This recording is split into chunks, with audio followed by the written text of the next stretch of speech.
सुनाम धन्य आदर्श शिक्षक एकादश उपलक्षे श्रुतिचारण होउछि माने एठी केवल शिक्षक मानकर उपस्थापन निश्चित अधिका थिबो कारण से एभली व्यक्तित्व थिले से एभली संपर्क बांधी देथिले से शिक्षा सहित सामाजिक कर्तव्य एवं समाज सेवा बहुत भूमिका थिला जार जे कोनसी असुविधा हेले मध्य तांको घर से पहुंची पारुथिले से वर्तमान आम आज दिवस रे से समाज रे आदर्श रहिबे एवं तांको आज रे श्रुतिचारण रे तांकर सहकर्मी शिक्षयित्री आम ए अंचल सबुठारु प्रिय सजनी बारिक जे कि अवसर प्राप्त प्रधान शिक्षक एवं कुलमणि सार सहित निजे शिक्षकता गोटे स्कूल रे करुथिले तेणु आज श्रुतिचारण सभा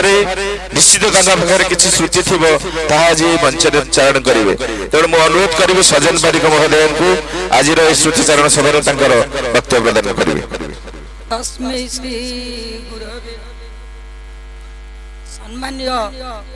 प्रिय सभापति देव भाईना एवं सुदर्शन भाईना एवं मंचासीन समस्त वयस्क व्यक्ति मोर प्रणाम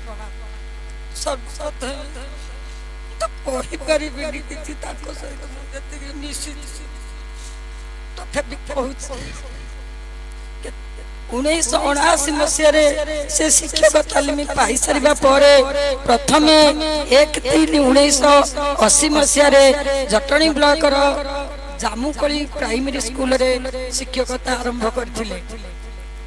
परवर्ती पर्याय से किछि दिन रही से आसिले बालियंता ब्लॉक काकरुजपुर स्कूल तापर काकरुजपुर से आसिथिले चणाहाट प्राथमिक विद्यालय मसीहा मने नहीं अनेक थर आसी सहित मिसी घरे सेवा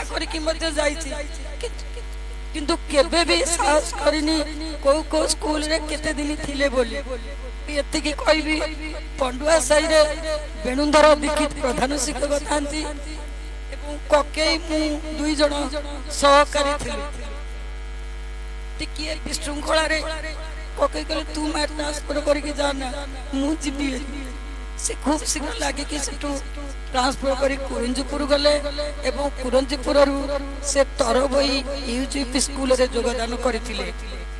सही समय रे 2004 मसीह रे बसंतमाला आंचलिक साधन केंद्र संयोजक होई से नियुक्ति पाइले एवं 2टी टर्म मध्ये प्रायतः 10 वर्ष से सही कार्य को सुचारू रूपे तुलाइथिले।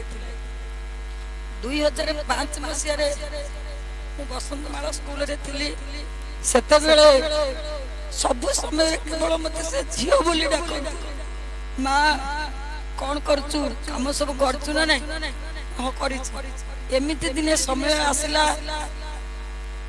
डीआई महोदय आसी के पहुंची थिले कागज पत्र खोजुची सेंति सेठी रखिची कि तुम कागज पत्र पाई नथिली लास्ट कहले सर आपण जानतु मु कागज पत्र नहीं काली आपन को सबमिट करी बहुत मिसी जाइतिले पारिवारिक संपर्क थिले मध्य शिक्षकता जीवन रे से मत बहुत भल पाल टिके कोन ले घर को भी जोडी मा इटा मन रखिछु मन रखिछु खाता पत्र सब थिरे आउ मोर तो बयस एटी प्रफुल्ल भाई बसचंदी वयस्क भाई बहुत परिचित आमे एणु सार बहुत किछि करितंती ए जो साधन केंद्र संयोजक थिले दीर्घ 10 वर्ष से ये कार्य को सुचारू रूपे तुले सब बेले कहिबे ठीक समय स्कूल रे पहुंच ताको कथा न सेटा ही हमर ड्यूटी 9:30 रे जब स्कूल रे जाई पहुंचबे मु स्कूल घर खोल के चाटी पके के बसई थाए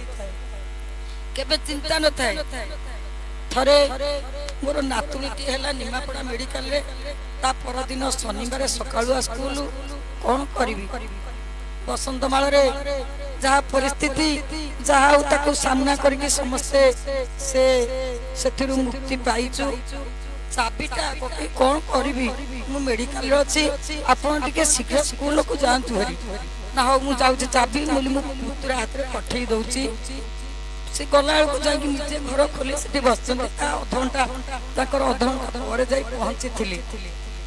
କେହି ଅଫିସର ଆସିଲେ ମଧ୍ୟ ସେ ବହୁତ ନିର୍ଭୀକ ସଚ୍ଚୋଟ।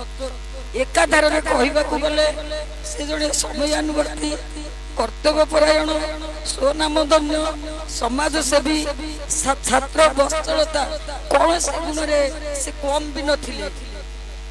ଏମିତିକି ମୁଁ ଅବସର ନେଲି 30/11/2019। ସେତେବେଳେ ସାର୍ ରିଟାୟାରମେଣ୍ଟ ନେଇଥିଲେ। ମତେ ତାଙ୍କରି କଲମ ମୁନରେ ସଭାପତିତ୍ୱ ପଦରେ ରହି ମତେ ସେଠୁ ବିଦାୟ ଦେଇଥିଲେ। ଆଜି ସବୁବେଳେ ଆସେ, କେବେ ବି ଭାବିନି ଏତେ ଶୀଘ୍ର ସେ ଚାଲିଯିବେ ବୋଲି। ସକାଳୁ ଶୁଣିଲା ପରେ ବ୍ୟସ୍ତ ଲାଗିଲା ବୋଲି ମତେ ସେଇ ରାତି 11ଟାରେ କହିଥିଲେ ବି ମୁଁ ସେଠାରେ ଯାଇ ପହଞ୍ଚି ପାରିଥାନ୍ତି। ଯାହା ହଉ ସେ ତ ଆଉ ନାହାନ୍ତି। ଅବସର ନେଲା ପରେ ମଧ୍ୟ ବି ସେ ଥକି ପଡି ନାହାନ୍ତି। ଯେତେବେଳେ ଯିଏ ଜାଗାରେ ସେ ଉପସ୍ଥିତ, କେବେ କହିବେନି ଘରର ଯେତେ କାମ ଥାଉ ତାକୁ ସେ ଛାଡି ଯାଇ ସେଇ କାମରେ ସେ ଯୋଗ ଦେଇଥାନ୍ତି। କେବେ ଘର ବୋଲି ଭାବନ୍ତିନି। ବାକି ସାର୍ କଥା ତ କହିଲେ ମୁଁ ତ କାନ୍ଦୁଛି, ଆପଣ ମାନେ ଦେଖୁଛନ୍ତି। ତେବେ ସେ ବହୁ 8 ଦିନ ଛଡା ମର୍ଣ୍ଣିଂ, ଝିଅ କଣ କରୁଛୁ, ତୋ ପିଲାମାନେ ଭଲ ଅଛନ୍ତି ଟି? ମା ମୋ କଥା ମନେ ରଖିଛୁ? ଆଜ୍ଞା ମନେ ରଖିଛୁ। ମୁଁ 2-3 ଦିନ ଭିତରେ ଆସିକି ପହଞ୍ଚି ଯାଏ। କିଛି ସେମିତି ନ ଦେଇଥିଲେ ବି ମୁଁ ଭାରି ଖୁସି, ମୁଁ ତାଙ୍କ ସେବା କରିକିରି ଯାଏ। କାରଣ ଯେହେତୁ ଆମେ ଘର ପାଖ, ପକେଇ ହିସାବ ହେବେ, ସମସ୍ତେ ଡାକୁଥିବେ ସାର୍, ମୁଁ କିନ୍ତୁ କେବେ ଡାକିନି ସାର୍ ବୋଲି। ବାହାରେ କୁହେ ଅନ୍ୟମାନଙ୍କ ଆଗରେ କୁଳମଣି ସାରେ, କିନ୍ତୁ ମୋ ନିଜକୁ ନିଜେ ମୁଁ ଡାକେ। ପକେଇ କଣ ଭୁଲ ହେଇଛି କହୁନାହାନ୍ତି, କରିଦେବି। ଏମିତି ଅନେକ ସମୟ ତାଙ୍କ ସହିତ ବିତିଛି। ସବୁ ଯେହେତୁ ବସନ୍ତମାଳ କ୍ଲଷ୍ଟର ଥିଲା, ସେ ସେଇଠାରେ ହିଁ ସବୁ ପ୍ରକାର ଫଙ୍କସନ ହୁଏ। ସବୁଥିରେ ଆଗୁଆ। ଥରେ ଆମର ଜଣେ ଅଫିସର ଆସିଥିଲେ, କମ ଏଜର ଝିଅଟିଏ, ନାଁଟା ତ ମନେ ରଖିପାରିନି। ସେ ଟିକେ ଆଗୁଆ ଟିକେ ଫଙ୍କସନଟା ଆରମ୍ଭ କରିଦେଲେ। ଦୂର ବାଟ, ଶୀତ ଦିନ, ପିଲାମାନଙ୍କର ଲେଟ୍ ହବ, ସେ ଟିକେ କହିଦେଲେ। ଏବେ ବି ମଧ୍ୟ ସେ ସେଇ କଥାକୁ ମନେ ରଖିକି ଦୀର୍ଘ 2 ମାସ ତଳେ ଖୁଡି ଥିଲେ ବୋଲି କିଛି କହିଲେନି। ଖୁଡି ଯାଇସାରେ ମା ଯାଇନୁ, ଖୁଡି ଥିଲେ ବୋଲି କହିଲିନି। ସେ ଝିଅଟା ମତେ କେତେ କଥା କହିଲା। ମୁଁ ସେ କହୁ ଆପଣ ବୟସ୍କ ଲୋକ, ସେ ନିଶ୍ଚିତ ଭୋଗିବେ ସବୁ କଥା। ତାଙ୍କ ଭିତରେ ଦୁଃଖ ଥିବ ମତେ ଫୋନରେ କହିଦେବେ। କଣ ଆଉ ତାଙ୍କ ବିଷୟରେ ଅଧିକ କହିବି। ମୁଁ ବି ଆଜିକି 11 ଦିନ ହବ ବହୁତ ଭାଙ୍ଗି ପଡିଛି। ରାତିରେ ବି ପ୍ରାୟ ବି ଶୋଇପାରୁନି। ଅଧିକାଂଶ ସମୟ ମୁଁ ତାଙ୍କୁ ଦେଖୁଛି। ଯଦି ମୁଁ କହିପାରେ ଏ ଅଞ୍ଚଳରେ ଗୋଟିଏ ଶୂନ୍ୟତା ରହିଗଲା। ଯେତେ କାମ ଥାଉ ସେ ପ୍ରତ୍ୟେକ ଜାଗାରେ ନିଶ୍ଚିତ ଭାବରେ ସେଠି ପହଞ୍ଚିବେ। ଯେକୌଣସି ଘର, ଯେକୌଣସି ଜାତିର ବି ହେଇଥାନ୍ତୁ, ତାଙ୍କ ମନ ଭିତରେ କିଛି ଭେଦଭାବ ନଥାଏ। ସବୁବେଳେ ସେ କାମରେ ମାନେ ଅତି ଆଗୁଆ। ଏମିତିକି ଆମ ଗାଁରେ ଦଶହରା ବା ଦୁର୍ଗା ପୂଜା ହବ, କି ମୋ ଦୋକାନ ପୂଜା ହବ, ବାକି ଆପଣ ଆସି ପହଞ୍ଚିବେ ନା? ହଁ ଯିବି। ନାତୁଣୀକି ଧରିକିରି ପଳେଇବେ ଏକା ଏକା ଗାଡି ନେଇକି। ଏବେ ତ ପ୍ରାୟ ଆଉ ଯାଇପାରନ୍ତିନି, ତଥାପି ମୁଁ ଆସିକି ଦେଖା କରେ। ଆଉ ଅଧିକ କଣ କହିବି? ସେଇ ଜଗନ୍ନାଥଙ୍କର ପଦାର ବିନ୍ଦରେ ପ୍ରଣାମ କରୁଛି। ତାଙ୍କର ପରିବାର ଖୁସିରେ ରୁହନ୍ତୁ ଏବଂ ତାଙ୍କର ଆତ୍ମାର ସଦ୍ଗତି ହଉ। ମୁଁ ଏତିକି କହି ବିଦାୟ ନେଉଛି।